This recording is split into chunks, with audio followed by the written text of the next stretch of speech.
건물은 사람이 짓지만 나중에는 그 건물이 사람을 만든다, 그런 말이 있습니다. 도시에 사는 사람과 시골에 사는 사람이 그 모습에서 차이가 나는 것이 그런 이유에서예요. 우리 교회 교육관도 20여 년이 됐고요. 벌써 지은 지가. 본당도 10년이 넘어서 낡기도 하고 좀 불편한 부분도 있고, 그래서 제가 제 서재부터 좀 조금씩 고쳐 나가는데요. 어제도 일하고 이렇게 목욕탕에 가서 사우나실에 들어갔더니 어떤 노인이 한 4-5명 앉혀놓고 목사를 얼마나 욕을 해야 되는지, 제가 속옷만 하나 입었어도 가만 안 놔뒀어요. 그러니 뭐 벌거벗고 싸울 수도 없고, 그래서 눈 감고 앉아서 그 노인네가 욕하는 소리를 다 들었는데, 뭐 목사 수가 사람들 숫자에 비해서 너무 많다는 둥, 먹고 할 일 없는 놈들이 목사 한다는 둥. 내가 보니까 먹고 할 일이 많거든요. 근데 먹고 할 일이 없어서 목사 한다는 둥. 교회 가보면, 교회는 가본 것 같아요. 교회 가보면 목사들이 깜도 안 되는 것들이 뭐 좋은 대학 보내준다고 뭐 하나님한테 씨불씨불대고, 그래서 돈 걷어 처먹고, 아주 그래서 싫다는 거예요.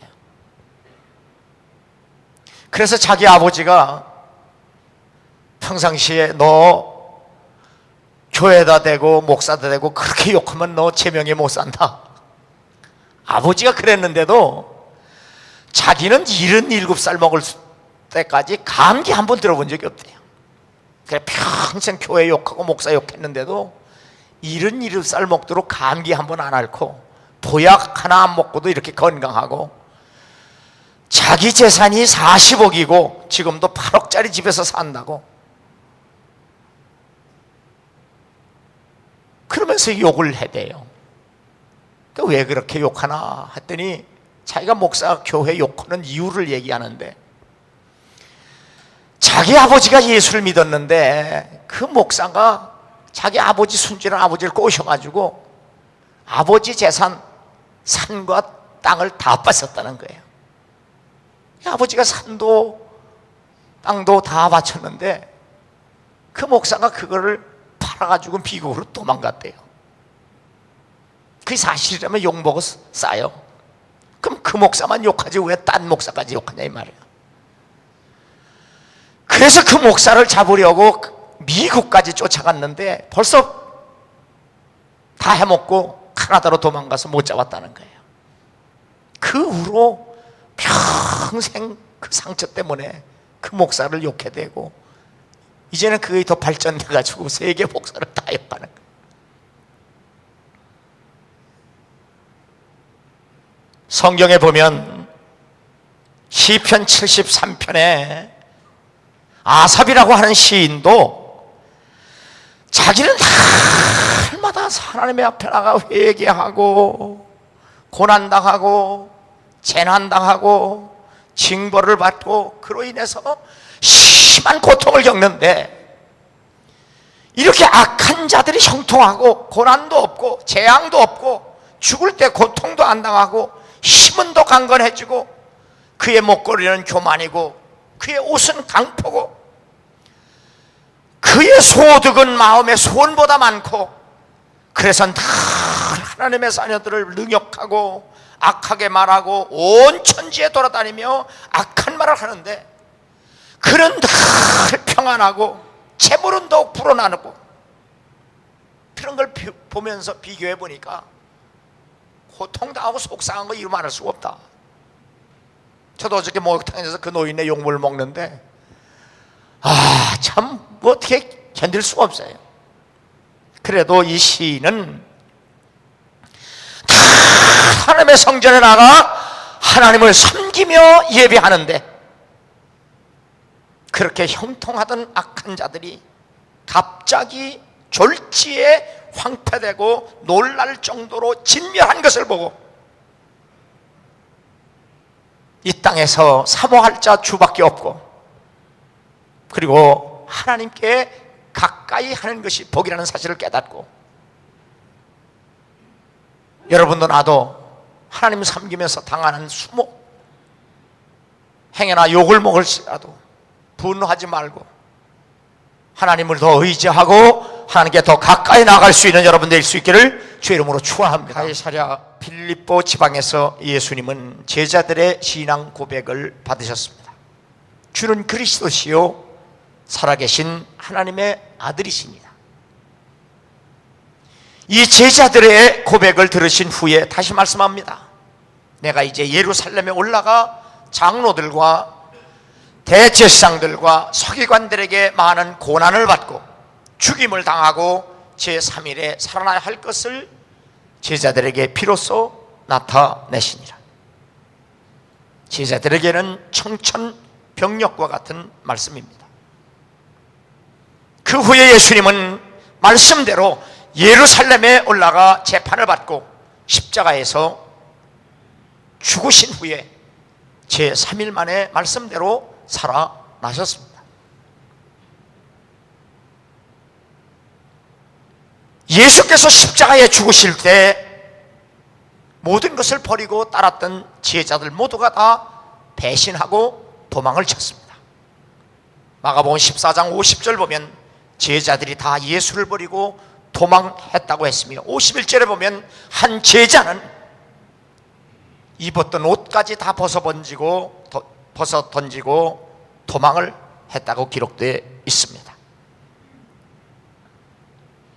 이 수치스러운 모습이 성경에 기록된 것은 그렇게 목숨 걸고 따랐던 제자들까지도 십자가에 죽을 때 그들이 다 도망갔던 그 사건이 오히려 예수 그리스도의 죽음과 부활을 더욱 확실하게 우리에게 전해주고 있는 겁니다. 요한복음 20장 19절에 안식 후 첫날 저녁 때 이 제자들이 유대인들을 두려워하여 모인 곳에 문들을 닫았더니 예수께서 오사 서서 이르시되 너에게 평강이 있을지어다.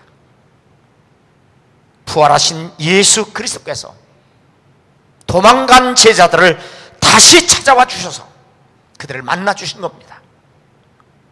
그리고 그들과 함께 40일을 지내시다가 승천하시기 전에 예수께서 지시하신 산에 다시 모였습니다. 예수 그리스도는 죽음을 정복하신 능력을 제자들에게 확실하고도 분명하게 보여주신 겁니다. 그리고 하늘과 땅의 모든 절대적인 권위를 가지신 분께서 제자들에게 최후의 명령을 하신 겁니다. 하늘과 땅의 권세를 가지신 분의 명령이기 때문에 12 제자와 그 후에 모든 제자들에게 절대적인 말씀이며 그리고 명령입니다. 예수께서 모든 도시와 마을에 두루 다니사 그들의 회당에서 가르치시며 천국 복음을 전파하시며 모든 병과 모든 약한 것을 고치시니라.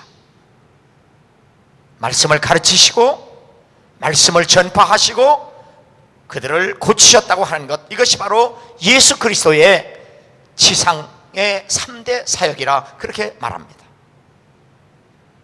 가르치고 전파하시고 고치신 것은 바로 12 제자로부터 모든 그리스도인들이 위임을 받은 사명이고, 그래서 이 말씀을 The Great Commission, 가장 위대한 명령이라 그렇게 말씀합니다.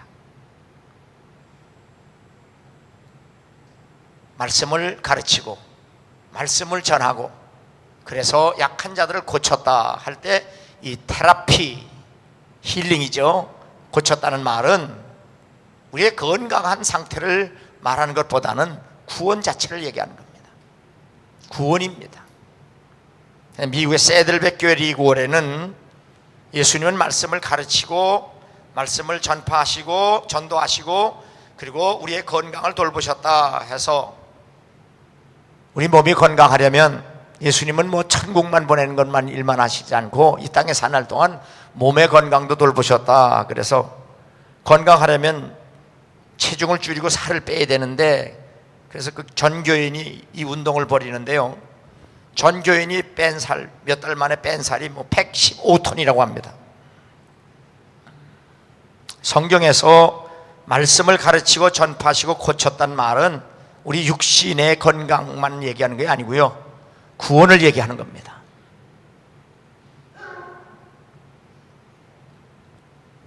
이 사명은 12제자뿐만 아니라 우리 모두가 다 감당해야 할 주님의 명령임을 알고 말씀을 전하고 말씀을 잘 가르치고, 그래서 예수로 말미암아 구원을 받게 하는 일, 이 일에 최선을 다하여 순종하는 여러분 될 수 있기를 주 이름으로 축원합니다. 오늘 16절에 보면 11제자가 갈릴리에 가서 예수께서 지시하신 산에 이르러 예수를 배웁고 경배했다는 말씀이 있습니다. 우리는 먼저 예배하는 일에 우리가 최선을 다해야 될 줄로 믿습니다. 아무리 위대한 명령이라고 해도 그것을 수행하기 전에 우리가 먼저 해야 할 것은 예배입니다. 사명보다 더 중요한 것은 그 사명을 주신 그분을 섬기는 일, 바로 그것이 예배입니다. 마가복음 1장 35절에 보면 새벽 아직도 밝기 전에 예수께서 일어나 나가 한적한 곳으로 가서 거기서 기도하시더니 시몬과 및 그와 함께 있는 자들이 예수의 뒤를 따랐다라고 말씀합니다. 예수님도 하루를 시작하시면서 먼저 기도부터 하셨습니다. 기도가 예배입니다. 누가복음 5장 12절과 16절에 보면 예수께서 한 동네에 나병 환자의 경배를 받으셨습니다. 그리고 그가 원하는 대로 그의 병을 깨끗하게 고쳐주셨습니다. 이 소문은 삽시간에 퍼져나갔고 많은 사람들이 예수 앞으로 모여들었습니다. 수많은 무리가 말씀도 듣고 자기 병도 고침을 받고자 모여오되 예수님 오셔서 말씀을 가르치시고 말씀을 전하시고 그들을 고치셨는데, 바로 이 사람들이 예수님께 와서 말씀도 듣고 자기의 병도 고침을 받고자 왔다고 하면 예수님이 이 지상에 오신 목적과 그들이 예수님에게 온 목적이 같은데,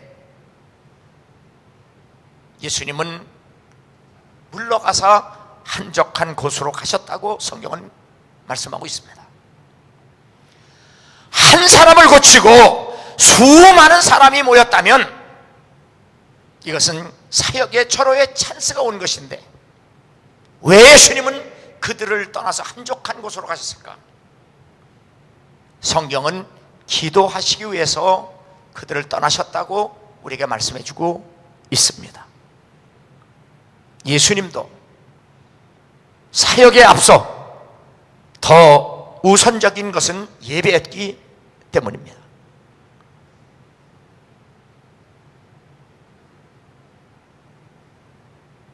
누가복음 5장 17절에 보면 병을 고치는 주의 능력이 예수와 함께 하더라. 한적한 곳에서 기도하신 후에 예수님에게 나타난 능력을 말씀하고 있는 겁니다. 예배에서 승리할 수 있어야 사역에 성공할 수 있다는 교훈입니다. 그러므로 여러분이 오늘의 말씀을 들으면서 내가 내 나름대로 교회에서 봉사를 하는데, 또 자기에게 맡겨진 사명을 감당하는데, 그 일보다 내가 하나님을 섬기는 예배의 생활과 내가 해야 할 사명의 생활의 삶의 조화가, 그리고 바란스가, 그 우선순위가 어떤 것이 앞서는지 자신의 소유를 살펴볼 수 있기를 바랍니다. 백성이 다 세례를 받을 때 예수도 세례를 받으시고, 기도하실 때에 하늘이 열리며 성령의 비둘기 같은 형체로 그의 위에 강림하시더니 하늘로부터 소리가 나기를 너는 내 사랑하는 아들이라 내가 너를 기뻐하노라. 이렇게 예수께서는 성령의 충만함을 입었고 성령에 이끌리셨으며 성령의 능력을 쫓아 사역하셨습니다. 그래서 그분은 주의 성령이 내게 임하셨으니 이는 가난한 자에게 복음을 전하게 하시려고 내게 기름을 부으시고 나를 보내사 포로된 자에게 자유를, 눈먼 자에게 다시 보게 함을 전파하며 눌린 자를 자유롭게 하고 주의 은혜의 해를 전파하게 하려 하심이라. 예수 그리스도께서 성령의 능력에 의해서 사역하셨음을 분명하게 말씀하는 본문입니다. 그는 육체에 계실 때 자기를 죽음에서 능히 구원하시리 에게 심한 통곡과 눈물로 간구와 소원을 올렸고 그의 경건하심으로 말미암아 들으심을 얻었느니라. 그가 아들이시면서도 받으신 고난으로 순종함을 배워서 온전하게 되셨은즉 자기에게 순종하는 모든 자에게 영원한 구원의 근원이 되시고 하나님께 멜기세덱의 반차를 따른 대제사장이라 칭하심을 받으셨느니라. 예수님도 예배에 성공하셨기 때문에 자기에게 맡겨진 직분을 따라 사역을 감당할 수 있었다는 얘기입니다. 저도 개인적으로 31살 때 집사 때 은혜의 체험을 하고 성령 체험을 하고 구원의 확신, 거듭남의 확신을 갖고 제가 첫 번째 하나님께 기도한 기도 내용은 하나님, 내가 이제부터 교회의 모든 예배에 안 빠지겠습니다. 그것이 제가 생각해서가 아니고 그 은혜를 받고 저절로 나온 기도예요. 집사 때입니다. 그래서 새벽 기도, 철야, 수예배, 주일은 물론이고요.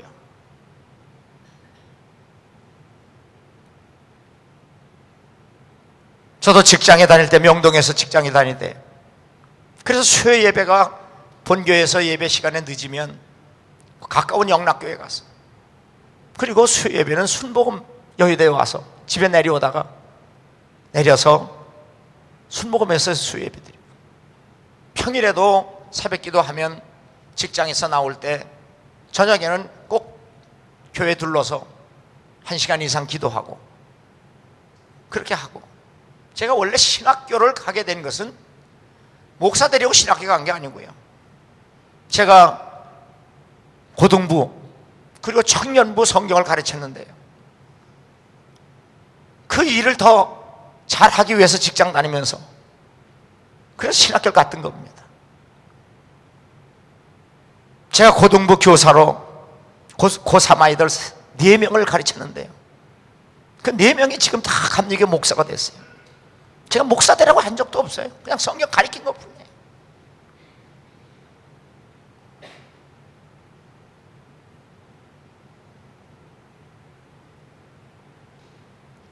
요한계시록에 보면 예수께서 사도 요한에게 보여준 예수 믿음을 지키고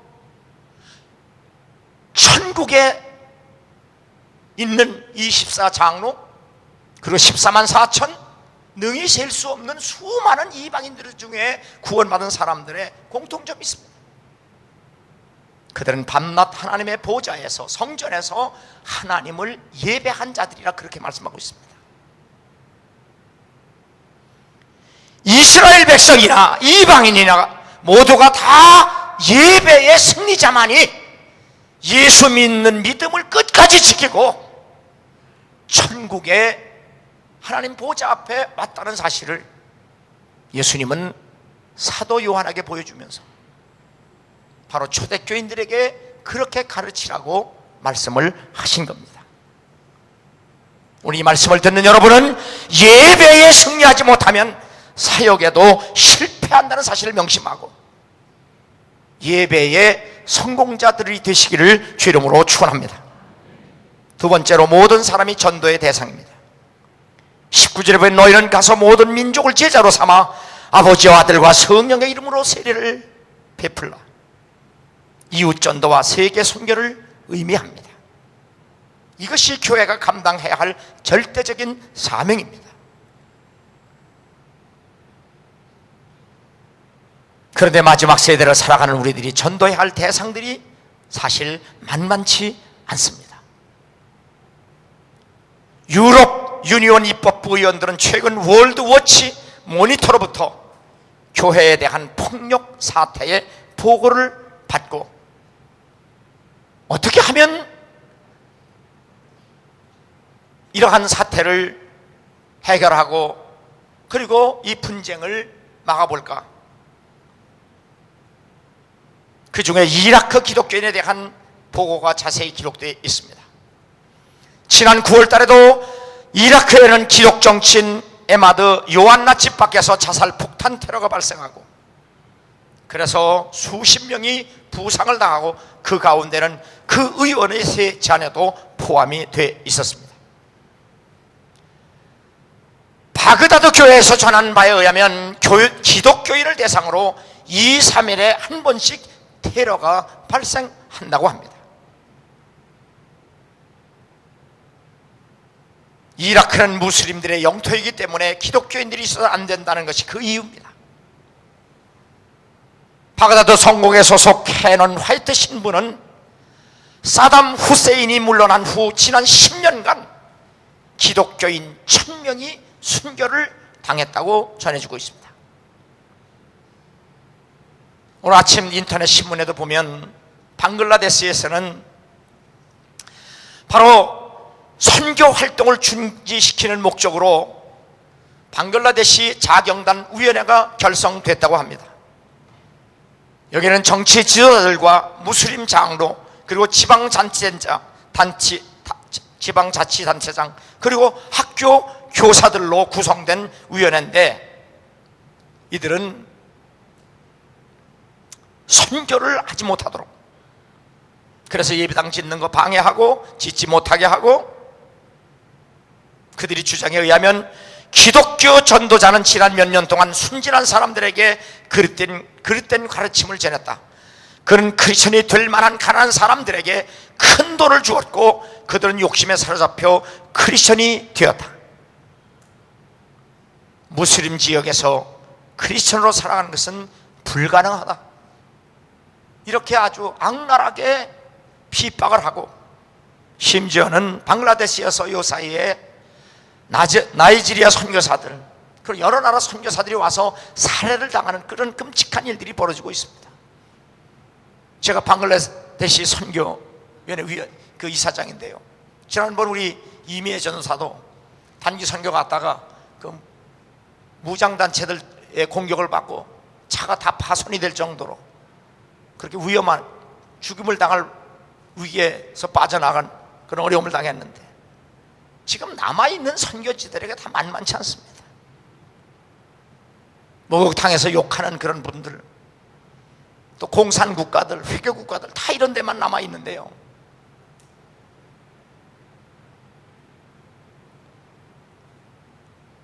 분당 갈보리 교회는 박주준 목사가 1985년에 개척을 해서 교권주에서 탈피하기 위해 장로 직분을 없애고 교회 운영을 투명하게 해서 한국교회의 모범적 모델로 성장해 왔습니다.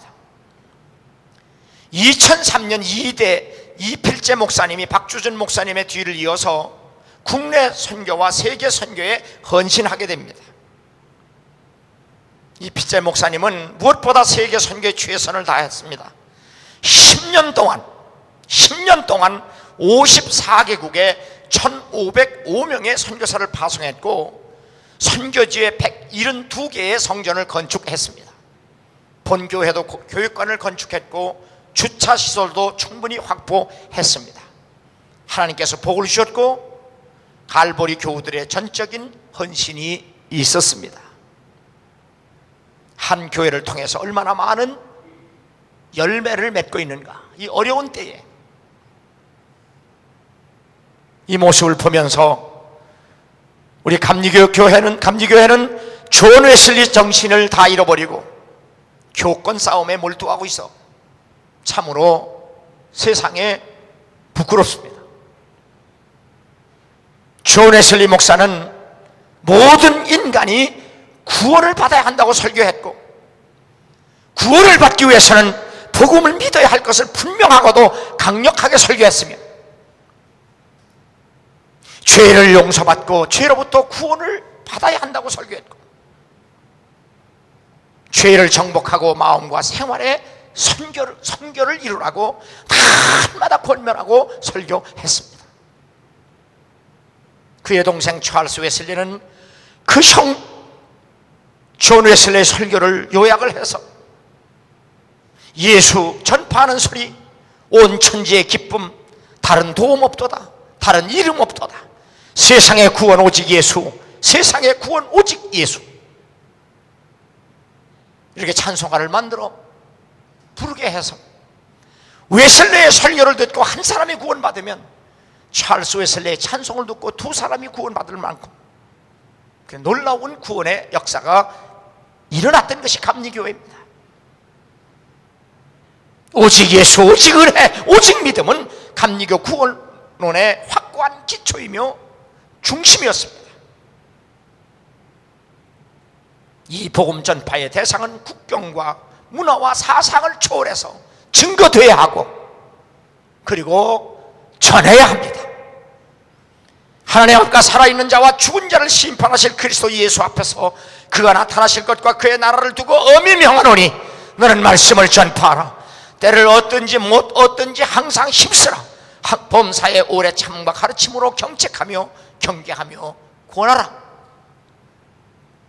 예수께 받은 사명, 바울은 그 사명을 충성스럽게 감당하면서 바로 자기의 제자 디모데에게 또 명령하는 겁니다.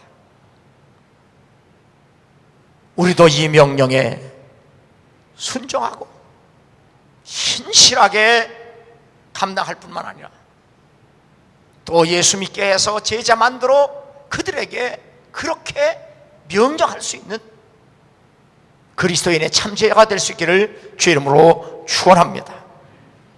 존 웨슬리의 선교가는 세계는 나의 교구다를 우리 감리교회들은 한시도 잊지 않아야 합니다.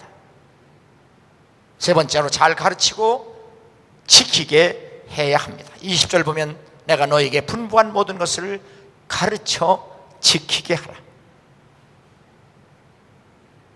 탕자의 이야기는 누가복음 15장에만 기록된 것이 아니고 성경 곳곳에 기록되어 있습니다. 갈라디아 교회는 율법자들이 맏아들 노릇을 하고 있었습니다.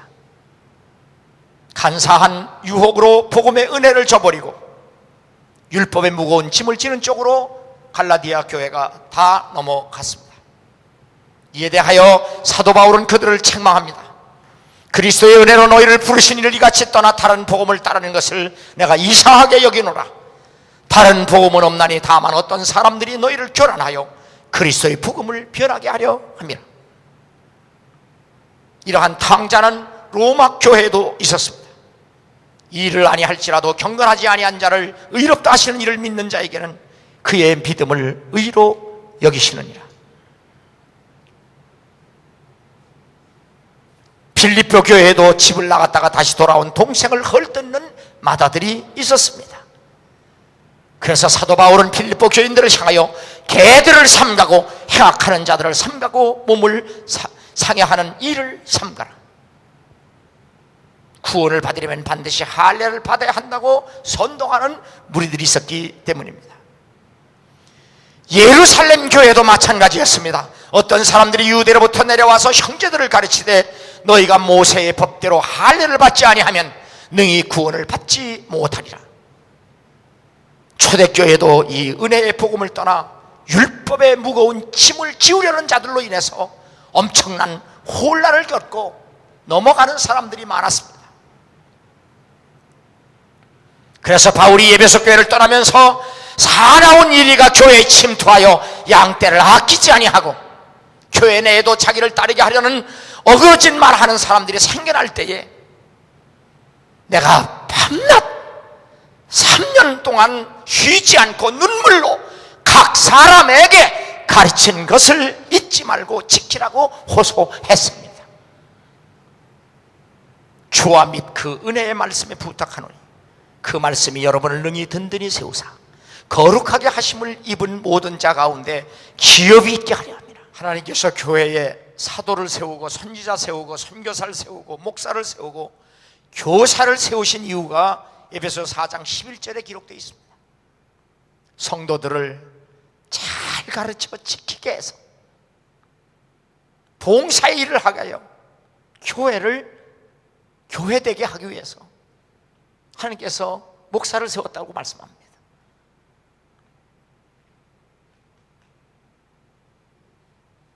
성도가 온전해지려면 예수 그리스도를 아는 것과 믿는 것이 하나가 되어야 하는데, 예수를 알게 하려면 잘 가르쳐야 합니다.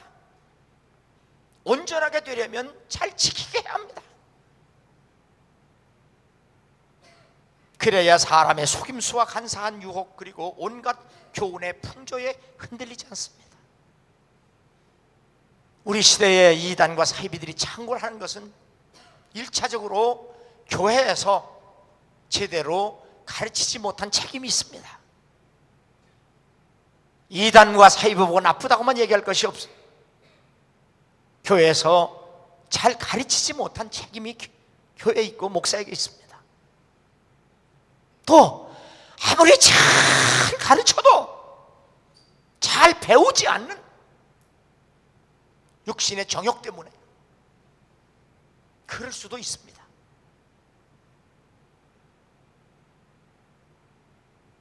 어찌하든 사도 바울은 디모데에게 다시 부탁합니다. 너는 그리스도 예수 안에 있는 은혜 가운데서 강하고 또 내가 많은 증인 앞에서 내게 들은 바를 충성된 사람들에게 부탁하라. 그들이 또 다른 사람들을 가르칠 수 있으리라. 사도 바울은 디모데에게 잘 가르치고 잘 가르칠 수 있는 사람들을 세워나가라고 부탁을 합니다. 이렇게 잘 가르치는 것도 중요하지만 잘 배우는 것도 중요합니다. 악한 사람들과 속이는 자들은 더욱 악해져서 속이기도 하고 속기도 하나니, 그러나 너는 배우고 확신한 일에 거하라. 너는 네가 누구에게서 배운 것을 알며 또 어려서부터 성경을 알았나니.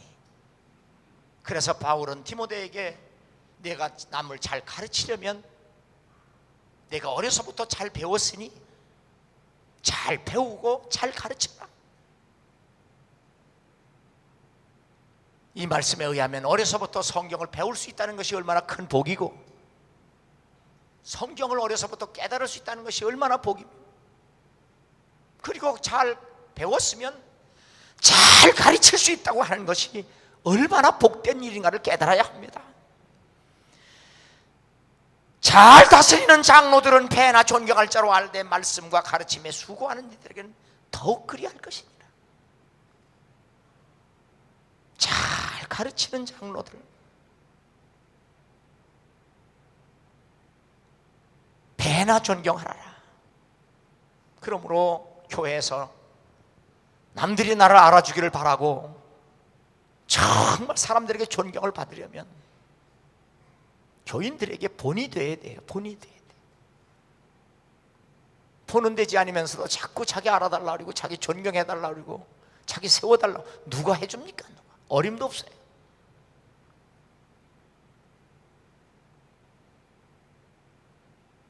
존 웨슬리의 설교를 듣고 하루에 3,000명에서 7,000명까지 하나님 앞으로 돌아옵니다.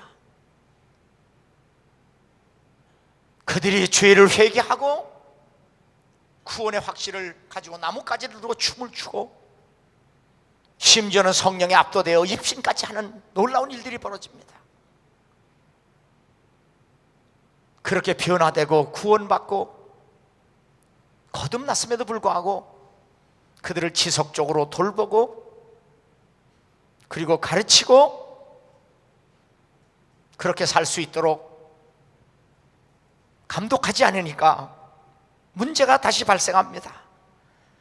웨슬리의 고백을 보면 이렇습니다.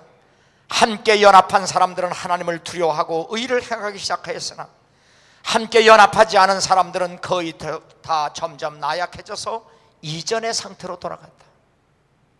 연합했다는 게 뭡니까? 이렇게 속회에 모여서 함께 하나님 말씀 배우고 하나님 섬기고 봉사하고 훈련받고 그렇게 된 사람들은 신앙이 점점 자랐는데, 그렇게 하지 않은 사람들, 그런 사람들은 다시 타락했다는 거예요. 은혜 받아도 다시 타락했다는 거예요. 그래서 만들어진 것이 속회예요.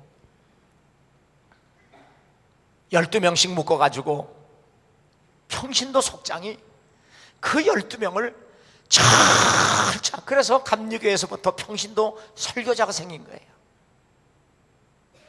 12명을 잘 돌보고 잘 가르치고, 그래서 웨슬리 목사에게 보고하면 웨슬리 목사는 그 보고를 받아가지고 다시 설교를 하고, 그래서 감리교회가 이렇게 부흥이 된 겁니다. 웨슬리의 고백을 보면 내가 믿을 수 있는 사람들을 속장으로 세워 돌보게 하는 방법밖에는 더 좋을 수가 없다. 왜? 아무리 자기가 설교 잘해서 하루에 3,000명, 7,000명이 돌아가고 했어도 그 혼자 돌볼 수가 없잖아요. 그래서 돌보지 못하니까 다시 타라 그래요. 이 제도가 말할 수 없이 유익하다는 것은 그 이후로 시간이 갈수록 더욱 명백해졌다.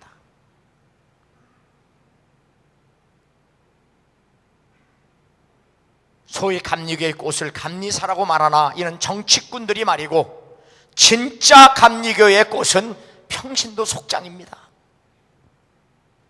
평신도 속장이야.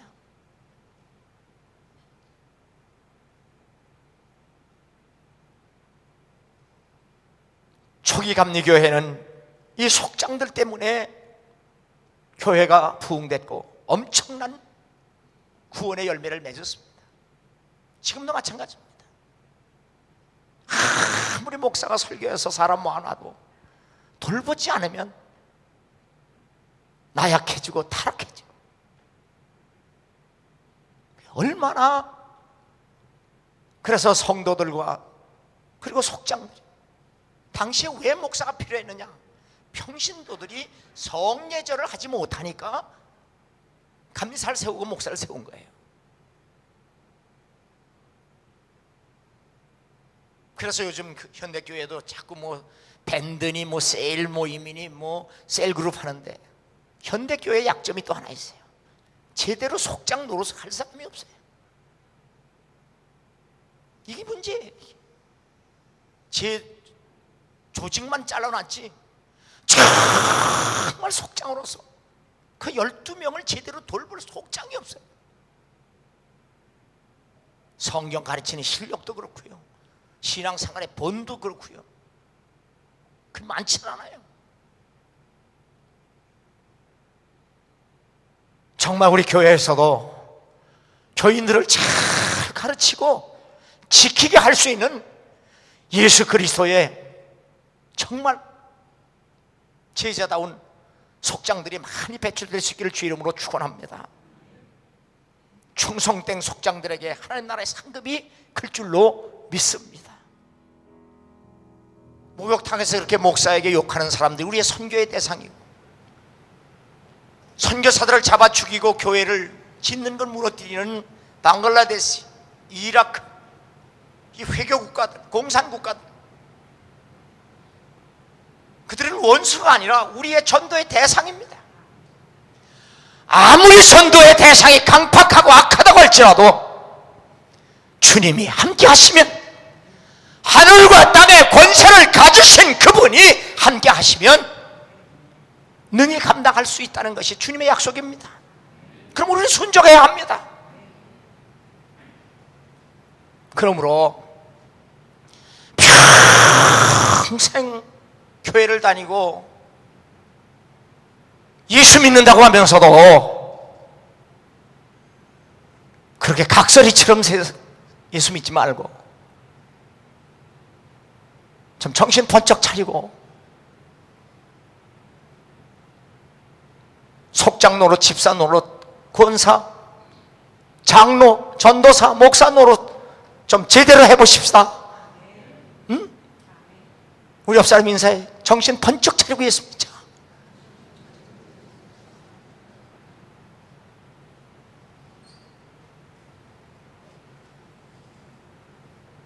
작년에 왔던 각설이 죽지도 않고 또 왔네. 그래, 각설이 같은 신앙 이제 집어치우고, 에? 좀 정신 번쩍 차리고 모이면 예배하고 흩어지면 전도하고, 그리고 만나면 서로 배우고 가르칠 수 있는 참 정말 천국의 동역자, 그리고 진정한 그리스도 안에 친구가 될 수 있기를 주의 이름으로 축원합니다.